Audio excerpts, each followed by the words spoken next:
All right, well, the field begins to form behind the pace car. This is what we've been waiting for all year long. We're sorry it's the final race, but we have come to the final event, and we'll see who is the champion for 2010. Target Chip Ganassi drivers on the front row, and Team Penske drivers in row number 2.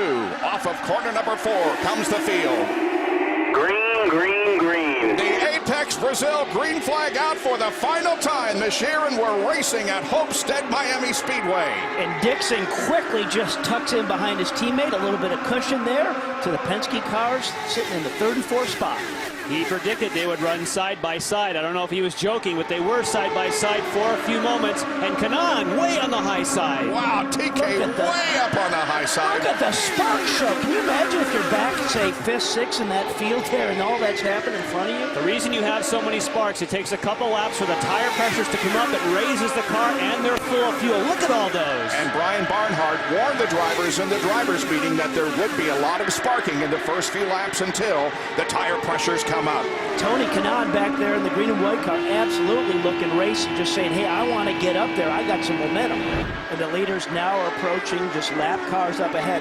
But Dario couldn't ask for a better scenario with Dixon, his teammate, right behind him. Because, again, right now what he's thinking is, I need to lead as many laps. But he doesn't have to worry about Dixon doing anything foolish. Dixon's just back there patting him and keeping Kanaan back. But he's not going to get up in front and take any laps away from Franchitti getting to that mark.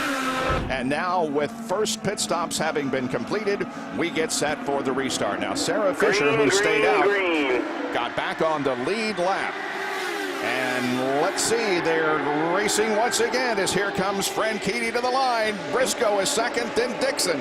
And we sure know what Briscoe's, what he's been told by Roger Penske is get to the front and lead, and that's what he's doing now, standing on the gas, taking it out. Oh! Wow, a car. Anna Beatrice. Yeah, on the inside of the racetrack, and some of the drivers had to take evasive action to keep from running in. Now look at Briscoe here on the outside. Is he going to be able to get the lead from Franchitti? He's up on him, but it's a shorter distance, just down at the bottom. You see Franchitti, but now you should see Briscoe pull further up alongside him and you come off here. And Briscoe's using the button. Briscoe used the button to make that move. Franchitti did not. Franchitti's thinking ahead. And, of course, Briscoe's got nothing to lose. Yeah, he wants to keep hammering that button, do everything you can to get to the front. Wow, and another caution. And it is because of Beatrice. She's in the wall. Oh, guys. Heavy damage to the right side of the car. And so very quickly we have our second caution period. Apex Brazil green flag comes out for a restart. Look at the scramble behind the top 3. Wow, Elio with a big jump there on Dixon. And Dixon Dixon had a hard time. Now he's getting back up to speed. For some reason, Dixon didn't come up to speed quickly, and Castro Neves is trying to take advantage. And Briscoe is trying to take advantage of the lead as he goes in front of Dario, or does he? No, they race down into turn number 3, wheel to wheel. And you know Briscoe, as you said, Jan, earlier point out, he's going to be on that push to pass button here when he just feels I got the right timing. Let me get that little extra help. Running 3rd and 4th, Kanaan and Elio Castro Neves. They are side by side. Ducking and weaving. This is awesome. Yeah, it is. Dario coming ever closer to clinching the 2 bonus points. And as he crosses the line, he clinches it. He's got the 2 bonus points for leading the most laps tonight. And it comes on lap number 117 at the completion of 117. Dario Franchitti is leading by about 0.6 of a second over Tony Kanaan in the battle for the championship. And we are cautioned for the 3rd time. And we think it was Will Power may have brushed the wall. Wow. Let's take a look at it. Behind Ryan Hunter-Reay. You're up pretty high there. That is up in some gray. Yeah, oh, yeah.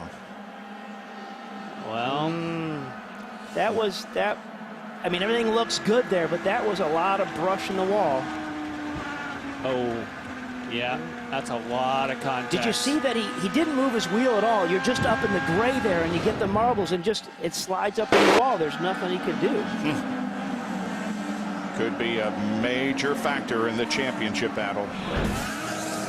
There it is. There's the damage. Yep.